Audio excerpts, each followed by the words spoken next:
السلام علیکم جناب، بات کریں پاکستان والے۔ وعلیکم السلام ورحمۃ اللہ۔ ڈاکٹر اویس علی بات کر رہا ہوں، میں پاکستان سے بات کر رہا ڈاکٹر ہوں اویس علی اور صاحب، میں بس ابھی جی حسن صاحب، پہلے تو آپ کو رمضان مبارک ہو۔ میں آپ کو پچھلے 3-4 مہینے سے سن رہا ہوں اور مجھے کافی نصوص اور مطلب وہ جب میں پہلی مرتبہ آپ کی بس کوئی رینڈملی ویڈیو آپ کے سامنے آ گئی تو اس میں نا آپ ایک جملہ کہہ رہے تھے، ان کے پاس کوئی دلیل نہیں ہے اور میرے پاس براہین کی کمی نہیں ہے۔ مجھے وہ جملہ بڑا پسند آیا تو میں نے کہا چلیں دیکھتے ہیں کہ کیا براہین ہے ان کے پاس۔ تو میں نے سننا کیا اور پھر میں سنتا ہی چلا گیا۔ تو الحمدللہ اس کے بعد نا میں اہل تشیع کے انتہائی نزدیک آ گیا۔ آلدو میں امامت منصوص من اللہ کے عقیدے کو پہلے ہی مانتا تھا، لیکن کچھ ایک ابھی وہ جو ڈسکشن بڑھتی جائے گی آگے تو آپ کو پتا چل جائے گا کہ میں ابھی کہاں پہ لائک کرتا ہوں اور میرے کوسچنز کیا ہیں۔ ٹھیک ہے، ابھی ایکچولی میری فیملی سادات فیملی سے ہیں اور وہ اہل سنت اور اہل تشیع نا کوئی درمیان میں وہ ایگزیکٹلی کسی اس پہ نہیں، فقہ حنفی کے فالوور ہیں ویسے۔ تو ابھی ایسے ہے کہ وہ بھی امامت کو منصوص من اللہ مانتے ہیں، مولا علی علیہ السلام کی فضیلت کلی کے قائل ہیں، اس میں کوئی شک نہیں۔ لیکن ایک تو یہ فقہ حنفی کو فالو کرتے ہیں، ائمہ تعین علیہ السلام کو بھی وہ منصوص من اللہ مانتے ہیں، ایک تو فقہ حنفی کو فالو کرتے ہیں۔ اور دوسری بات یہ کہ خلفائے ثلاثہ کی جو ان کے دور میں جو اٹراسٹیز وہ تو ہوئی ہیں مانتے ہیں، لیکن اس کے باوجود کہتے ہیں کہ انہوں وہ ایک آیت، میرے اصل میں چاچوں سے میری بڑی ڈسکشن ہوتی رہتی ہے اس معاملے میں، تو وہ ایک آیت پیش کرتے رہتے ہیں، سورہ توبہ کی آیت نمبر 100 ہے، السابقون الاولون من المہاجرین والانصار والذین تبعوہم بإحسان رضی اللہ عنہم ورضوا عنہ۔ وہ کہتے ہیں کہ یار جو صحابہ ہیں انہوں نے یہ سابقون الاولون میں سے تو تھے۔ ابھی ان کے جواب میں نے ان کو ایک بات پیش کی کہ ایک صحابی کا نام ہے، وہ بھی سابقون الاولون میں سے تھا، نام تھا عبید اللہ بن جہش۔ ایون دن وہ کہ ہجرت حبشہ میں بھی شریک تھے، اتنا مطلب ابتدائی صحابی تھا اور کاتب وحی بھی تھا، اور وہ جا کے ادھر مرتد ہو گیا۔ تو اس کا مطلب ہے کہ آیت کا مصداق اس طرح نہیں ہو سکتا کہ کسی بندے کے خاتمے پہ نہ ہو۔ تو ابھی ان کے جواب میں وہ یہ کہتے ہیں کہ اس کا وہ تو اعلانیہ طور پر اسلام سے برات کا اعلان کر دیا تھا، جبکہ یہ کلمہ پڑھتے تھے، انہوں نے کلمے مطلب توحید اور رسالت ان چیزوں سے کبھی انکار نہیں کیا تھا، اس وجہ سے اس آیت کا ان کے اوپر اطلاق نہیں ہو سکتا۔ مطلب جو میرا جو پوائنٹ آف ویو تھا اس کا اطلاق اس کے اوپر نہیں ہو سکتا۔ تو میں آپ سے سننا چاہتا ہوں کہ آپ کیا کہتے ہیں اس کے بارے میں پلیز۔ ٹھیک ہے، سورہ توبہ میں آیت نمبر 100 ہے۔ اچھا حسن صاحب، میں اس آیت کے اگر تھوڑا غور کیا جائے نا تو وہ رضی اللہ عنہم ورضوا عنہ کی جو بات ہے نا کہ اللہ ان سے راضی ہوا اور وہ اللہ سے راضی ہوا، تو ان کے جواب میں نے بھی ان کو ایک بات کی ہے کہ چلیں رضی اللہ عنہم کو تو 1 منٹ کے لیے بعد میں اس کو ڈسکس کرتے ہیں۔ کیا یہ لوگ جن کو ڈسکس کیا جا رہا ہے یہ رضوا عنہ کے مصداق تھے؟ تو مجھے تو نہیں نظر آتا کہ وہ اس میں تھے رضوا عنہ کے مصداق، کیونکہ اگر چلیں وہ بعد میں بھی آئے گا کس لحاظ سے نہیں تھے، لیکن لگتا تو نہیں ہے کہ وہ تھے۔ اس کا مطلب ہے کہ وہ اس پوری آیت کے مصداق ہیں۔ اچھا ابھی دکھاتا ہوں، ملاحظہ فرمائے عزیزو، یہ آیت ہے قرآن مجید سورہ توبہ میں۔ یہاں پر اعوذ باللہ من الشیطان الرجیم، بسم اللہ، اعوذ باللہ من الشیطان الرجیم، والسابقون الاولون من المہاجرین والانصار، سابقون الاولون جو مہاجرین اور انصار میں سے، صرف مہاجرین نہیں انصار میں سے، والذین اتبعوہم باحسان، اور جو ان کے اتباع کرے نیکی میں، بے احسان نیکی میں ان کے اتباع کرے۔ تو یہ آیت کسی کے لیے مخصوص نہیں ہے، اس صدر اول کے لیے، تو روز قیامت جو ان کے اتباع کرے ان کی رضی اللہ عنہم ورضوا عنہ، اللہ ان سے راضی ہوا، وہ اللہ سے راضی، جو سابقین اولین ہیں اور ان کے بعد جتنے لوگ آئیں گے قیامت تک لوگ آئیں گے وہ اہل نیکی میں ان کے اتباع کریں گے تو اللہ ان سے، وہ اللہ سے راضی ہیں، اللہ ان سے راضی ہے۔ وَأَعَدَّ لَهُمْ جَنَّاتٍ تَجْرِي تحت الانہار، اور ان کے لیے ایسے باغ اور ایسے بستان اللہ نے جنات ایسے آمادہ کیے ہیں کہ ان کے نیچے، ان کے درختوں کے نیچے نہریں جاری ہیں، چشمے جاری ہیں۔ اچھا، خالدین فیہا ابدا، وہاں پہ ہمیشہ رہیں گے۔ ذالک الفوز العظیم، یہ بہت بڑا کامیابی ہے اللہ کی جانب سے۔ اچھا، اس کے بعد فرمایا وَمِمَّنْ حَوْلَكُمْ مِنَ الْأَعْرَابِ مُنَافِقُونَ، آپ کے ارد گرد جو بادیہ نشین عرب ہیں ان میں سے منافق ہیں۔ وَمِنْ أَهْلِ الْمَدِينَةِ مَرَدُوا عَلَى النِّفَاقِ لَا تَعْلَمُهُمْ نَحْنُ نَعْلَمُهُمْ، اور مدینہ رہنے والوں میں بھی منافقین ہیں۔ مدینہ کے رہنے والوں میں ایسے منافقین ہیں مردوا علی النفاق، کہ انہوں نے نفاق پہ ماسٹری حاصل کیا، وہ نفاق کے ماسٹر ہو گئے، بالکل ایسے جیسے وہ ہوتے ہیں نا کرکٹر وغیرہ، بیٹسمین، بالکل وہ ماہر ہو جاتے ہیں، تو یہ نفاق میں ایسے ماہر ہو گئے۔ لا تعلمهم نحن نعلمهم، آپ ان کو نہیں جانتے، ہم ان کو جانتے ہیں۔ سنعذبهم مرتين، ہم ان کو دو دفعہ عذاب دیں گے، ثم يردون الى عذاب عظیم، پھر ان کو عذاب عظیم کی طرف پلٹایا جائے گا۔ ٹھیک ہے، تو یہ آیت یہ نہیں کہہ رہا کہ جو بھی صرف اس لوگوں کے لیے جو انہوں نے پہلے ہجرت کیا، یہ وہ آیت کا مقصد یہ ہے کہ وہ لوگ جنہوں نے ہجرت کی اور وہ اہل تقوی، اہل ایمان، اہل احسان میں سے تھے، تو وہ لوگ، ان لوگوں کا کیا ہے، ان لوگوں اور جو ان کے بعد ان کا قیامت تک اتباع کریں گے، وہ اللہ ان سے راضی ہے، اللہ کا اجر و ثواب ان کو ملے گا۔ لیکن اس کے بعد فرمایا کہ مدینہ میں رہنے والوں میں، اس وقت مدینہ میں کون رہتے تھے؟ مدینہ میں رہتے تھے مہاجرین انصار رہتے، ان میں وہ مہاجر تھے جو مکہ سے فتح سے پہلے آئے تھے، فتح کے بعد تو کوئی ہجرت ہی نہیں ہوتی، تو وہ مہاجر مدینہ میں رہتے، ان میں وہ دونوں آیتوں کا اگر آپ ساتھ پڑھیں تو اس میں ایسی کوئی بات نہیں. اللہ تعالیٰ نہیں کہہ رہا کہ جتنے لوگوں نے مہاجرت کی میں نے ان سے راضی ہوں, نہیں, اور جتنے انصار ہیں میں ان سے راضی ہوں, نہیں, یہ نہیں کہہ رہا. اور اللہ تعالیٰ فرما رہا ہے کہ ان میں سے جو اہل احسان ہیں, جو اچھے لوگ ہیں, اللہ ان سے راضی ہے, اور جو ان کی اتباع کرے گا ان سے بھی راضی ہے. لیکن مدینے میں صاحب یہ جو آیت ہے نا, وہ مجھے جو میں نے ان سے یہی بات کی تھی, لیکن وہ جو جواب دیتے ہیں وہ یہ کہ اس میں جو آیت ہے نا, یہ صحابہ کو دو کیٹیگریز میں کرتی ہے. ایک ہے السابقون الاولون من المہاجرین والانصار, ایک کیٹیگری ہو گئی. پھر دوسری کیٹیگری میں والذین تبعوہم باحسان, کہ وہ لوگ کہ جنہوں نے ان کی طریقہ احسن پیروی کی. تو کہتے ہیں کہ جو باقی جو معاویہ بن ابی سفیان اور جو باقی یہ لوگ, نہیں, وہ تو ترجمہ غلط ہے, ترجمہ غلط ہے. ان کے بطریقہ احسن پیروی کی نہیں ہے, ان کا احسان میں پیروی کی ہے. یعنی وہ جو ان کے احسان, وہ سابقون اولین جو اہل احسان ہیں, اور یہ دوسرے والے ان کے احسان کی پیروی کریں گے, اچھے کاموں کی پیروی کریں گے, ٹھیک ہے نا. یہ نہیں کہ بطریقہ احسن پیروی کی, ان کے اچھے کاموں کی. چلے احسان کے ذریعے, تو وہ اس جو پہلی کیٹیگری تھی اس کے اوپر اللہ نے کوئی شرط نہیں لگائی ہے. جو دوسری کیٹیگری والے ہیں ان کے اوپر شرط لگائی ہے کہ اگر احسان کے ذریعے تم نے پیروی کی تو تب اس آیت کا مصداق ہوگی, ادروائز نہیں ہوگے. پہلی والوں کے بھی تو کوئی شرط ہی نہیں لگائی. میں آپ کی خدمت میں عرض کروں کہ یعنی صحابہ میں سے ایک صحابی ہے سعد وقاص, جس کو سعد بن مالک کہتے ہیں, سعد بن وقاص, یعنی مہاجرین میں سے ہے, پرانے مسلمانوں میں سے, اور وہ مہاجرین میں سے بھی ہے. اس کے متعلق آپ کی خدمت میں عرض کریں کہ اس کی مذمت میں قرآن مجید میں جو آیت میں آپ کو دکھاؤں, ملاحظہ فرمائیے, یہ کتاب ہے المصدق علی الصحیحین, چھاپ دار الفکر, الجزء الثانی, چھاپ دار الفکر, کتاب چھپی سنہ 2009, دار الفکر بیروت میں. یہاں پر کتاب الجہاد ہے. کتاب الجہاد میں دوسری حدیث ہے, حدیث نمبر 2424, حدیث صحیح علی شرط بخاری و مسلم, حدیث صحیح و شرط بخاری مسلم. 2424 صحابی نے کہا ہے مستدرک علی شرط البخاری, بخاری کی شرط پہ یہ حدیث صحیح ہے. اچھا, حدیث کیا ہے؟ ابن عباس نے کہا ان عبد الرحمن بن عوف واصحابا له اتوا النبي صلی اللہ علیہ وآلہ وسلم. عبد الرحمن بن عوف اور اس کے کچھ ساتھی آئے نبی کریم صلی اللہ علیہ وآلہ وسلم کے پاس اور کہا یا نبی اللہ كنا في عز ونحن مشركون فلما آمنا صرنا اذلہ. کہا کہ جب ہم یا نبی اللہ, ہم جب مشرک تھے تو ہم بڑے سردار تھے, عزیز تھے, صاحب عزت تھے. اب مسلمان ہو گئے تو ہم ذلیل ہو گئے. فقال انی امرت بالعفو فلا تقاتلوا القوم. رسول اللہ صلی اللہ علیہ وسلم نے فرمایا کہ اللہ نے مجھے حکم دیا کہ میں مشرکین کو عفو کروں, کسی سے لڑنا نہیں. یہ ہجرت سے پہلے کی بات. فلما حوله الى المدینہ, جب اللہ نے رسول پاک صلی اللہ علیہ وسلم کو مدینہ لایا, امرہ بالقتال فکفوا, اللہ نے حکم دیا کہ آپ قتال کرو, جنگ کرو. تو انہوں نے جنگ کرنے سے انہوں نے حکم نہیں مانا پیغمبر صلی اللہ علیہ وسلم. یہی لوگ جو مکے میں شیر بن رہے تھے کہ ہمیں جنگ کی اجازت کیوں نہیں دیتے. جب مدینے میں واقعا جنگ کا وقت آیا تو انہوں نے جنگ کرنے سے انکار کر دیا. فانزل اللہ تبارک و تعالی, تو اللہ تعالیٰ نے یہ آیت نازل کی, الم تر الی الذین قیل لهم کفوا ایدیکم واقیموا الصلاة وآتوا الزکاة فلما كتب علیہم القتال فاذا فریق منهم یخشون الناس. کیا اس لوگوں کو نہیں دیکھتے جب اللہ نے جب ان سے کہا گیا, اللہ نے ان کو حکم دیا کہ جنگ نہ کرو اور نماز پڑھو اور زکوٰۃ دے دو.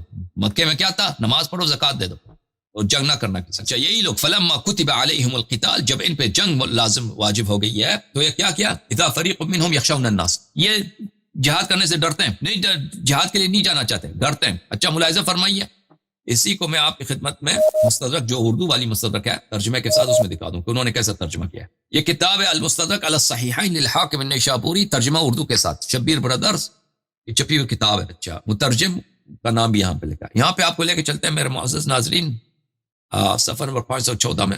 یہ صفحہ نمبر 514, کتاب الجہاد, جہاد کا بیان. اچھا, اس دوسری حدیث اس باب میں, حدیث نمبر 2377. یہ ترجمہ دیکھ لو عزیزو.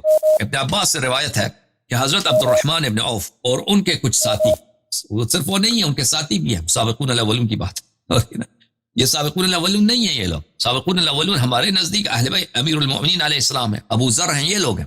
سابقون الاولون سب لوگ نہیں ہیں. اور ان کے کچھ ساتھی نبی اکرم صلی اللہ علیہ وسلم کے بارگاہ میں حاضر ہوئے اور کہنے لگے, اے اللہ کے نبی, جب ہم مشرک تھے تو بہت عزت کی زندگی گزار رہے تھے, لیکن جب سے ایمان لائے تب ہم ذلیل ہو گئے ہیں. آپ صلی اللہ علیہ وسلم نے فرمایا, مجھے عفو اور درگزر کا حکم دیا گیا ہے, اس لیے تم لوگوں سے مت لڑنا, لڑائی کی منع فرمائی. ابن عباس فرماتے ہیں, جب آپ صلی اللہ علیہ وسلم مدینہ تشریف لے گئے تو جہاد کا حکم نازل ہوا, تو وہ لوگ جہاد کے لیے تیار نہ ہوئے, تو اللہ تعالیٰ نے یہ آیت نازل فرمائی. یہ جو ہے نا آیت کف, آیت یہ ہے کہ انہوں نے جہاد کرنے, روایت یہ ہے کفو, انہوں نے جہاد کرنے سے گریز کیا. اب ترجمہ کرنے میں ان لوگوں نے ترجمہ کو کچھ ملائم بنایا, میٹھا بنایا, انہوں نے تیاری نہیں کی. یہ تیاری کی بات نہیں ہو رہی. روایت یہ ہے کہ انہوں نے جہاد کرنے سے گریز کیا تھا. آیت نازل ہوئی. آیت کا ترجمہ, کیا تم نے انہیں نہیں دیکھا جنہیں کہا گیا اپنے ہاتھ روک لو اور نماز قائم کر رکھو اور زکوٰۃ دو, پھر جب ان پر جہاد فرض کیا گیا, یہی لوگ جو کہتے تھے ہمیں جہاد کی اجازت دو, ان میں بعض لوگ ان میں بعض لوگوں سے ایسا ڈرنے لگے جیسے اللہ سے ڈر یا اس سے بھی زیادہ. فَإِذَا فَرِيقٌ مِّنْهُمْ يَخْشَوْنَ النَّاسَ, کہ اللہ سے بھی زیادہ لوگوں سے ڈرتے تھے. یہ ایک روایت. میں آپ کو دکھا دوں تفسیر الدر منثور, تفسیر جامع البیان. یہ کتاب میرے معزز ناظرین جامع البیان فی تأویل آیات القرآن ابن جریر طبری کی تفسیر ہے, الجزء الرابع, چاپ دار الفکر, جو 2014 میں چھپی. اچھا, یہاں پہ آپ کو لے کے چلتے ہیں صفحہ نمبر 211 میں. آیا یہ ہے میرے معزز ناظرین, صفحہ نمبر 211. الم تر الی الذین قیل لهم کفوا ایدیکم واقیموا الصلاة وآتوا الزکاة فلما كتب عليهم القتال اذا فريق منهم يخشون الناس كخشية الله او اشد خشية. سبحان الله. الم تر الى الذين قيل لهم كفوا ايديكم واقيموا الصلاة وآتوا الزكاة فلما كتب عليهم القتال اذا فريق منهم يخشون الناس كخشية الله او اشد خشية وقالوا ربنا لما كتبت علينا القتال. میں اجازت دے, میں آیت جو ہے نا ترجمے کے ساتھ آپ کو دکھاؤں ویب سائٹ سے, تاکہ میری ترجمے پہ تو اگر یقین نہ کریں. نہیں حسن صاحب وہ کوئی بات نہیں ہے. نہیں ترجمے پہ اس میں کوئی ایشو نہیں ہوگا. طاہر قادری کا ترجمہ اور ہے, ہاں طاہر قادری کا دیکھ لیں, یا دوسرے جو مولوی لوگ ہیں نا ان کے تراجمہ بھی دیکھیں. ان سے انسان مختلف ترجمے دیکھتا ہے تو ذہن کھل جاتا ہے نا, کمپیریزن میں بھی فائدہ ہوتا ہے. جی لہذا فرمائیے, آئے یہ الم تر الی الذین قیل لهم کفوا ایدیکم. اچھا, یہ چلے طاہر قادری, کیا تم نے آپ نے ان لوگوں کا حال نہیں دیکھا جنہیں ابتداءً کچھ عرصے کے لیے یہ کہا گیا تھا کہ اپنے ہاتھ قتال سے روکے رکھو اور نماز قائم رکھے رہو اور زکوٰۃ دیتے رہو, تو وہ اس پر خوش تھے. پھر جب ان پر جہاد یعنی کفر و ظلم سے ٹکرانا فرض کیا گیا تو ان میں سے ایک گروہ مخالف گروہ سے یوں ڈرنے لگا, یعنی کفر مشرکین سے یوں ڈرنے لگا جیسے اللہ سے ڈرا جاتا یا اس سے بھی بڑھ کر, اور کہنے لگے اے ہمارے رب, تو نے ہم پر اس قدر جلدی جہاد کیوں فرض کر دیا؟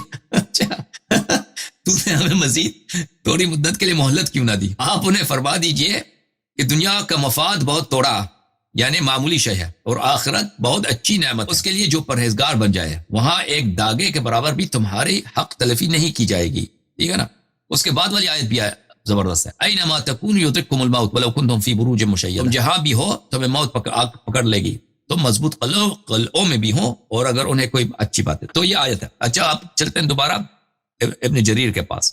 یہاں پہ ابن جریر آیت کی تفسیر میں بہت سارے الفاظ کہتے ہیں. الم تر الی الذین, هذه الآية نزلت في قوم من أصحاب رسول الله صلى الله عليه وسلم كانوا قد آمنوا به وصدقوه قبل أن يفرض عليهم الجهاد. یہ آیت نازل ہوئی ان لوگوں کے متعلق جو صحابہ تھے, جہاد واجب ہونے سے پہلے یہ لوگ مسلمان ہوئے تھے. اللہ تعالیٰ نے ان پہ نماز اور زکوٰۃ واجب کیا تھا. وَكَانُوا يَسْأَلُونَ اللَّهَ أَن يُفْرَضَ عَلَيْهِمُ الْقِتَالُ, اور یہ اللہ سے دعائیں کر رہے تھے کہ یا اللہ ہمارے لیے جہاد واجب کرو. فَلَمَّا فُرِضَ عَلَيْهِمُ الْقِتَالُ شُقَّ عَلَيْهِمْ ذَلِكَ وَقَالُوا مَا اخبر عنہم فی کتاب. اور جب جہاد نازل ہوا ہے تو اللہ نے ان کی اس طرح مذمت کی ہے. اچھا حسن صاحب, یہاں پہ نا مشرکین سے ڈرتے تھے, اس سے زیادہ کہ کن سے ڈرے؟ اللہ سے ڈرے. اچھا, کفار سے. جی. اچھا حسن صاحب, آپ نے جو اس آیت پاک کی جو آپ نے اس میں تشریح کی تھی نا کہ آپ اس سے مذاق لیتے ہیں اہل بیت کرام علیہ السلام, تو ابھی جو اس میں انصار کا ذکر ہے, انصار کا مذاق تو اہل بیت علیہ السلام نہیں ہو سکتے نا, کیونکہ وہ تو مہاجرین میں سے تھے. خیر ٹیکنیکلی تو اہل بیت میں سے تھے, وہ نہ مہاجرین نہ انصار, کو تو وراء الورا مخلوق تھی نا. لیکن وہ ابھی اگر کیٹیگرائز کیا رہے تو وہ ہجرت انہوں نے کی تھی, انصار میں سے نہیں تھے وہ. نہیں, والسابقون الاول, میں نے نہیں کہا کہ صرف میں نے کہا اہل بیت علیہ السلام اور سلمان ابو ذر, میں نے کہا تھا نا ان لوگوں کا نام, یہ لوگ بھی اس میں شامل ہیں. وہ لوگ جو مومن تھے, مخلص تھے, اور چاہے وہ انصار میں سے ہوں چاہے مہاجرین میں سے. ٹھیک ہے نا. ان آیتوں ابو ذر بھی مہاجر تھے, سلمان کو تو نبی صلی اللہ علیہ وسلم نے انصار کے ساتھ ڈالا ہی نہیں تھا, کیونکہ نبی صلی اللہ علیہ وسلم نے خود انہیں اہل بیت میں شامل کر لیا تھا جب مہاجرین و انصار کا جھگڑا ہو گیا تھا کہ یہ میرے ہیں یا میرے. میں روایت آپ کو دکھا دیتا ہوں, شیعوں کی کتاب سے کوئی بات, روایت آپ کو دکھا دیتا ہوں کہ ہمارے نزدیک اس آیت اہل بیت علیہ السلام نے جو فرمایا, اس آیت کس کی شان نزول کس کے لیے, تو پتہ یہ چلا کہ سب جتنے مہاجرین اولین ہیں بھائی وہ ممدوح نہیں ہے, ان کی مدح نہیں ہے, کیونکہ ان میں ایسے لوگ تھے جو بالکل ایسے فضول باتیں کرتے تھے. پیغمبر صلی اللہ علیہ وسلم جہاد واجب کرو, جہاد واجب. صاحب یہاں پہ ایک چھوٹا سا ایشو ہو رہا ہے نا کہ اہل تشیع کی کتب سے کوئی بھی اگر دلیل پیش کی جائے نا تو وہ پھر ایک ایسا پوائنٹ پیش کرتے ہیں کہ جو میں نے غالباً کسی اہل تشیع کے عالم سے بھی سنا ہے کہ اہل سنت کو تو بڑا ٹائم ملا کہ اپنا علم کی تدوین کریں، اس کی ترویج کریں، بکس کمپائل کریں، ٹھیک ہے، لیکن جو اہل تشیع کا ایشو یہ تھا کہ وہ مظالم اور اسی سے ان کو فرصت نہیں ملی ہے، تو ان کو جو علم ملا ہے تو وہ اس کو سمیٹتے رہیں، اور وہ جیسے دانے نیچے گر جائیں، مکئی کے دانے نیچے گر جائیں تو وہ جلدی میں ریت بھی ساتھ اٹھا لیتے. انہوں نے بعد کے لوگوں تک چھوڑ دیا کہ اس میں سے صفائی کر کے دانے الگ کر لیں گے، مطلب حقیقی علم الگ کر لیں گے، اور جو غلط چیز آ گئی ہے ساتھ تو اس کو نہ چھان لیں گے. تو اس پوائنٹ آف ویو کی بیس پہ وہ یہ کرتے ہیں کہ اہل تشیع کی مکتب سے جو بھی مکاتب سے آتی ہیں احادیث تو ان کو وہ کہتے ہیں کہ یار اس کا تو کوئی گارنٹی نہیں ہے کہ کہنے کا مقصد یہ ہے میرے بھائی، آپ شیعہ کتب کو چھوڑ دیں، بس شیعہ کتب کو نہیں چھوڑیں. یہ دیکھیں والسابقون الاولون من المہاجرین والانصار، یہ اس آیت کا عموم نہیں ہے کہ جتنے بھی پرانے لوگوں نے ہجرت کیا وہ سب کے سب اچھے ہیں، اس کا مطلب یہ نہیں ہے، کیونکہ وہی انہی لوگوں میں ایسے لوگ ہیں جو جن کے قرآن مجید نے مذمت کیا، ٹھیک ہے نا. قرآن مجید نے ان کی ایسی مذمت کی ہے کہ یہ کفار سے ڈرتے ہیں، اللہ سے زیادہ کافر سے ڈرتے ہیں، اللہ سے زیادہ یہ کافر سے ڈرتے ہیں. انہی کے لوگوں کے متعلق اللہ تعالیٰ نے قرآن مجید میں تخصیص کی، تو پتہ یہ چلا اس کا عموم نہیں ہے، یہ خاص لوگ ہیں. جب پتہ چلا کہ یہ سب نہیں ہے، خاص لوگ ہیں، تو آیت میں تو کسی کا نام کا ذکر تو نہیں ہے، یہ کون ہے، ٹھیک ہے. بالکل ٹھیک ہے، شیعہ حدیث کو سائڈ پہ رکھتے ہیں. آیت میں تو اسم تو نہیں ہے کہ ابوبکر عمر مثلا یہ لوگ ہیں. آیت تو نے تو یہ کہہ دیا کہ ہاں کہ سابقون مہاجرین جو اہل احسان ہے، اور ان کے بعد جو جن لوگ آئیں قیامت تک ان کی اتباع کریں گے، اللہ ان سے راضی ہے اور وہ اللہ سے راضی، اللہ ان کو جنتی بنا دے گا، ٹھیک ہے نا. تو پھر ہم دیکھیں گے اس سے جب عموم ختم ہو گیا نا، پھر جب عموم ختم ہو گیا پھر دلیل چاہیے ہوگا کہ ابوبکر عمر اس میں شامل ہے. پھر صرف اس لیے کہ ایسے آپ ایسی کیٹیگوری بنا دیں کہ جس نے بھی ہجرت کیا، پرانا جو ہجرت کیا تو وہ اس آیت میں شامل ہے، وہ ختم ہو جاتا ہے. اس کے لیے پھر دلیل کی صاحب یہاں پہ ایک چلیں ابوبکر عمر اس میں کہاں لاسٹ پوائنٹ میں اس میں چھوٹا سا اگر جی آپ بالکل ٹھیک ہے، ابھی اس میں ایک لاسٹ چھوٹا سا پوائنٹ ہے، وہ یہ کہ معصومین علیہ السلام تو صرف اہل بیت نبی صلی اللہ علیہ وسلم تھے نا، ٹھیک ہے جی. تو باقی صحابہ سے بلنڈرز ہوئے، غلطیاں ہوئی اور ایون دین جرائم ہوئے، ٹھیک ہے، لیکن اس کے باوجود نا مطلب جن کے حساب یہ کہ ان کے بارے میں اللہ تعالیٰ نے ایک تو چلیں یہ آیت مذاق ہے یا نہیں ہے، لیکن اگر ہر بندے کے اوپر اس کا اطلاق کریں کہ جن سے کوئی چھوٹی موٹی غلطی ہے، پھر فار دیٹ میٹر اگر بڑی غلطی بھی ہو جائے تو وہ سیدھا جہنم کیس میں چلا جائے، تو یہ جو باقی مسلمان ہیں، مثال کے طور پہ ہم لوگ ہیں، ہم بھی تو ایک بڑے بڑے گناہ کرتے ہیں، لیکن اللہ تعالیٰ کی ذات سے امید ہوتی ہے کہ اللہ ہمیں بخش دے. تو ابھی اس کے بارے میں کیا کہیں گے؟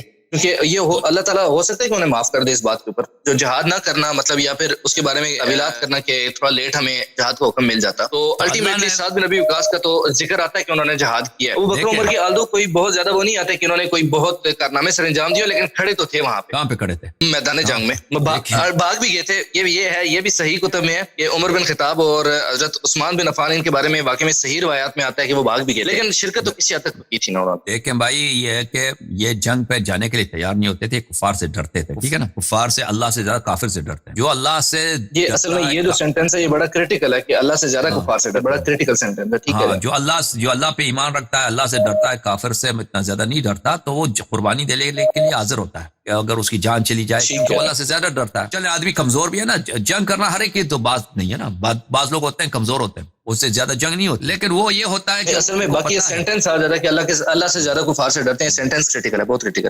ٹھیک کہہ رہے ہیں آپ. تو ہاں اچھا حسن صاحب، ابھی ٹائم کی کمی کے باعث ہمیں ابھی جی پلیز اجازت ہے. جو شخص جنگ سے بھاگتا ہے نا، جو شخص جنگ سے بھاگتا ہے، وہ جو شخص جنگ سے فرار کرتا ہے، وہ وہی ہوتا ہے جو کفار سے زیادہ ڈرتا ہے، اللہ سے کم ڈرتا ہے، کیونکہ اس کو پتا ہے کہ میں نے اللہ کیونکہ اگر یہ گناہ کبیرہ ہے، یہ گناہ کبیرہ میں سے ایک یہی گناہ ہے کہ انسان جنگ سے جہاد سے فرار ہونا، یہ گناہ کبیر موبقات میں سے، یعنی وہ جس کی وجہ سے انسان ہمیشہ کے لیے جہنم میں رہتا ہے. بخاری وغیرہ میں روایت ہے کہ 7 موبقات، 7 جو ہیں موبقات ہیں، انسان اس کی وجہ سے ہمیشہ جہنم میں رہتا ہے. ایک میں سے یہی ہے انسان جنگ سے بھاگ جائے. تو یہ اللہ ان سے کمتر ڈرتا. اب یہ کہنا کہ اللہ نے بعد میں شاید معاف کیا ہو نا، اللہ اس کو معاف کرتا ہے جو توبہ کرتا ہے، اللہ اس کو معاف کرتا ہے جو توبہ کرتا ہے. اب ان لوگوں نے ان کا اگر توبہ ہی نہیں کیا تو کہاں سے ان کا کہاں ثابت ہے کہ توبہ کیا ہے؟ اپنے کرتوتوں سے. صحابہ کا توبہ ثابت. اللہ تعالیٰ یعنی جو توبہ کرتا ہے واقعا التائب من الذنب کمن لا ذنب له، جو انسان توبہ کرتا ہے وہ اس طرح جیسے اس کا گناہ ہی نہیں، اللہ اس کو معاف کر دیتا ہے. اللہ کیونکہ بخشنے والا، اللہ نے انتقام تو نہیں لینا، اللہ بخشنا چاہتا ہے. لیکن جس کی توبہ ہی نہیں ہے، کہیں بھی نہیں کہ لوگوں نے پشیمانی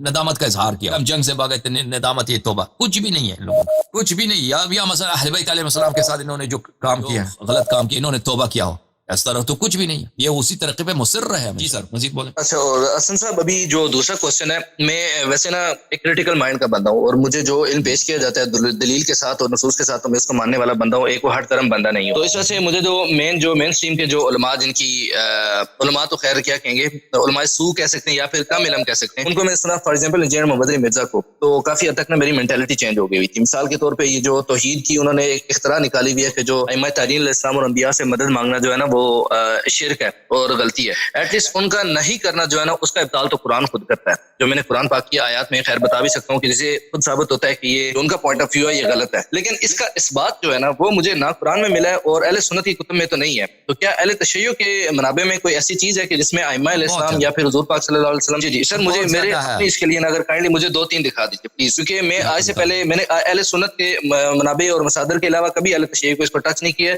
اور نہ ہی مجھے پتا ہے کہ میں کہاں پہ تلاش. مجھے دکھا دیجیے کیونکہ آن پیس آف مائنڈ، ایک منٹ، کیونکہ ان کی نفی کا ابطال تو قرآن کرتا ہے، لیکن اس بات پہ مجھے نہیں ملا.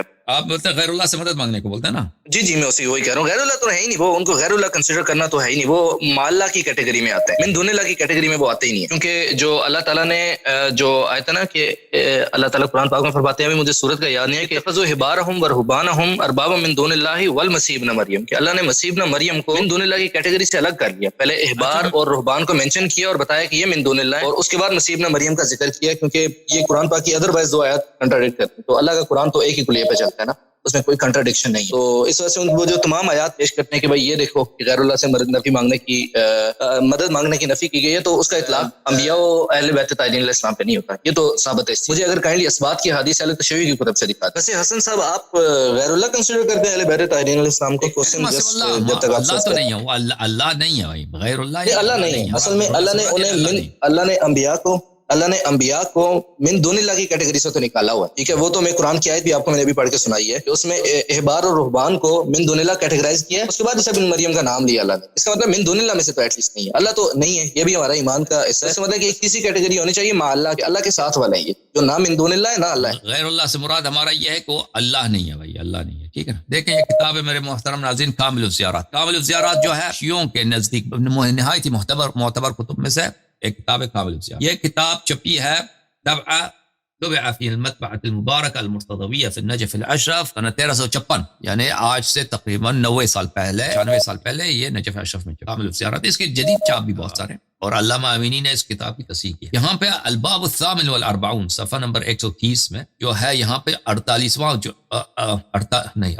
48واں باب، یہاں 48واں باب، کیونکہ اردو کے نمبرنگ سے کبھی مجھے غلطی ہو جاتی ہے. کیف یجب ان یکون الزائر الحسین ابن علی صلوات اللہ علیہ، امام حسین علیہ السلام کی زیارت کے آداب میں وہاں پہ صفحہ نمبر 131 میں وہاں پہ یہ حدیث ہے حضرت امام جعفر صادق علیہ السلام. حضرت امام جعفر صادق علیہ السلام نے فرمایا، اذا اردت زیارت الحسین علیہ السلام فزره وانت کئیب حزین، جب تم ارادہ کرو کہ امام حسین علیہ السلام کی زیارت کرنی ہے تو ان کو زیارت اس حال میں کرو کہ تم پہ بہت غمزدگی ہے، نہایت غمزدگی اور حزن کی حالت میں، اور مکروب، اور تم پہ غمزدہ مصیبت زدہ اس حالت میں. شائثا مغبرا، کہ تمہارے بال جو ہے وہ بالکل اس میں کیا ہو، بال کو پریشان ہو، زلف تمہارے پریشان ہو. مغبرن، تمہارے کپڑوں پہ غبار ہو. جائعن، بھوکے حالت میں. عطشانا، اور اسی طرح پیاسے حالت میں ان کی زیارت کرو. فإن الحسین علیہ السلام، کیونکہ حسین علیہ السلام قتل حزینا مکروبا شائثا مغبرا جائعا عطشانا، کیونکہ امام حسین علیہ السلام بھی اسی طرح شہید ہوئے، تو اس حالت میں شہید کرو، زیارت کرو. وسلہ الحوائج، امام جعفر صادق علیہ السلام نے فرمایا پھر اب اپنی حاجتیں امام حسین علیہ السلام سے مانگو، اپنی حوائج امام حسین علیہ السلام سے مانگو. وانصرف عنہ، اور وہاں سے پھر واپس نکل جاؤ. ولا تتخذہ وطنا، پھر ادھر رکنا نہیں، وہاں پہ اپنا مسکن کربلا میں نہیں لینا، کربلا کو اپنا مسکن نہیں بنانا، ٹھیک ہے نا. ثابت ہے بھائی یا نہیں ہے؟ واضح ہے یا نہیں ہے؟ اور ڈاکٹر صاحب اور ڈاکٹر جو یہ جو آپ جی ہمیں نہیں سر، وہ بس میوٹ پہ لگا ہوا تھا، سوری میں بول رہا تھا لیکن آواز نہیں آ رہی تھی. سر یہ وصل الوائد جو ہے نا، یہ حضرت امام حسین علیہ السلام کے بارے میں فرمایا گیا یا اللہ کے بارے میں فرمایا گیا کہ اس کے بعد اللہ سے دعا مانگنا؟ امام حسین کی زیارت اس طرح کرو، اس آداب کے ساتھ کرو، بلکہ کیونکہ امام حسین علیہ السلام اس طرح وصل الحوائج، اور پھر اس کے اپنی حاجتیں امام حسین علیہ السلام سے مانگو اور پھر واپس آ جاؤ، وہاں پہ رکنا. اچھا، اور یہ دوسرا یہ وصل الوائد جو ہے، اس سے یہ وسیلے والا ہے یا پھر سوال والا وصل ہوا ہے؟ سل ہے امر ہے سوال کا اسأل جو ہے عربی زبان میں اس کو اسأل بھی کر سکتے ہیں، سل بھی کر سکتے ہیں. سل یعنی پوچھو، طلب کرو. سل ہو امام حسین علیہ السلام سے، یہ سل ہو، یہاں پہ جو سل ہو ہے، سل ہو یہ سر ٹھیک ہو گیا. یہ یعنی اس کے علاوہ سر امام حسین علیہ السلام سے طلب اس کے علاوہ امام کلینی کی جو الکافی ہے، الکافی میں بھی کوئی حدیث ہیں اس سے ریلیٹڈ سر؟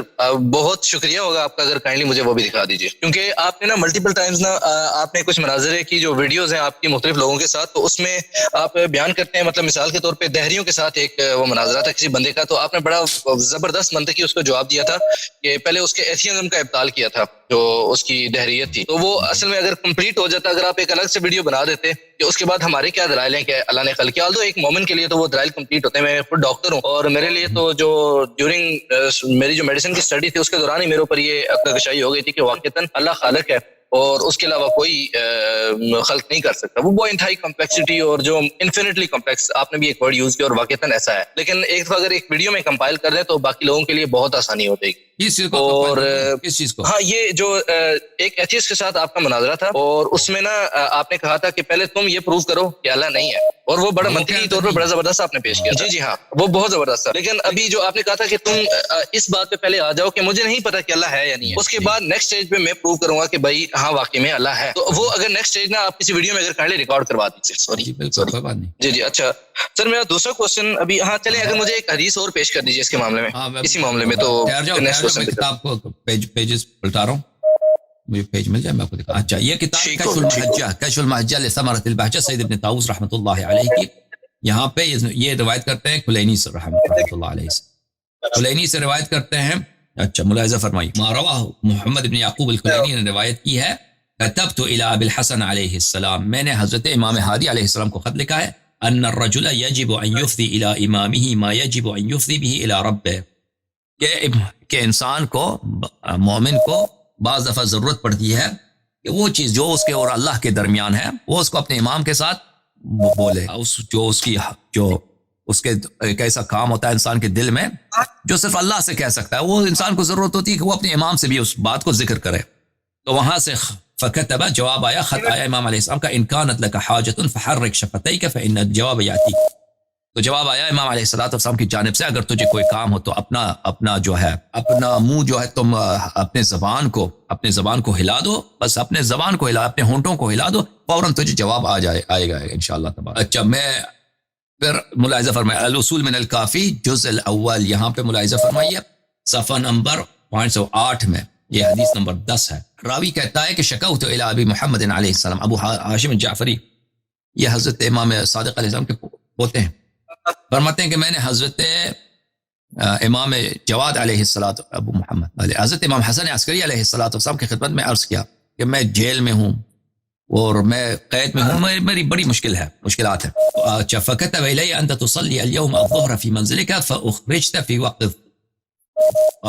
تو امام علیہ السلام کی جانب سے مجھے خط آیا کہ آج تو جو ہے اپنا ظہر کا نماز تو اپنے گھر میں پڑھے گا، جیل سے تیری آزادی ہے، زندان سے آزادی، فاخرجت في وقت الظهر فصليت في منزلي، تو وقت ظہر میں مجھے جیل سے نکال دیا، آزادی ملی، میں گھر پہ چلا گیا، تو ظہر کا نماز میں نے گھر میں پڑھا، کما قال، جیسے امام علیہ السلام نے فرمایا، وكنت مضيقا فاردت ان اطلب منه دنانير في الكتاب فاستحييت، میں نے کہا کہ میں تو غریب آدمی ہوں، فقیر ہوں، مجھے پیسوں کی ضرورت ہے، لیکن امام علیہ السلام سے مانگوں، میں خط لکھوں، پھر میں نے حیا کیا، مجھے شرم آیا کہ امام سے میں کیسے پیسے مانگوں، تو میں نے طلب نہیں، فلما صرت الى منزلي وجه الي ب100 دینار وكتب الي، تو جب میں گھر پہنچا تو وہاں پہ میں نے دیکھا کہ 100 دینار انہوں نے امام علیہ السلام نے بھیجا ہے اور ایک خط بھی ہے، حالانکہ میرے دل میں یہ حاجت تھی کہ میں ان سے پیسے مانگوں، لیکن مجھے حیا ہو گیا، شرم آیا تھا، تو میں نے دیکھا کہ انہوں نے پیسے بھی بھیجے اور ایک خط بھی ہے، اذا كانت لك حاجة فلا تستحي ولا تحتشم، اگر تجھے کبھی ضرورت پڑے تو اپنے امام سے کبھی حیا نہ کر، اور کبھی ان سے، یعنی امام علیہ الصلوۃ والسلام دوسرے شہر میں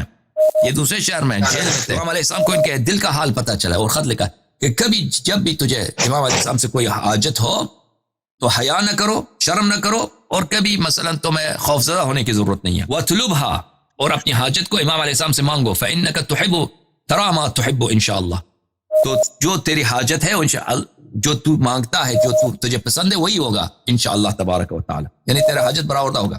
میرے آپ کی خدمت میں عرض کروں، ایک اور روایت آپ کو دکھا دیتے ہیں، یہ کتاب ہے میرے محترم ناظرین، کتاب الاصول من الکافی الجزء الثانی، چاپ دار الکتب الاسلامیہ۔ اچھا، یہاں پر یہ باب ہے، باب الدعاء للکرب والہم والحزن والخوف، حاجت کے لیے دعا اور مشکلات کے لیے دعا، حزن اور خوف کے لیے دعا، بہت ساری دعائیں، اس میں حدیث نمبر 9 یہ روایت ہے، پہلے امام علیہ السلام سے اذا احزنک امر فقل فی آخر سجودک، جب تجھے کوئی بات بہت غمزدہ کرے تو نماز کے بعد آخری سجدے میں اس طرح دعا کرنا، یا جبرائیل یا محمد، یا جبرائیل یا محمد، تکرر ذالک،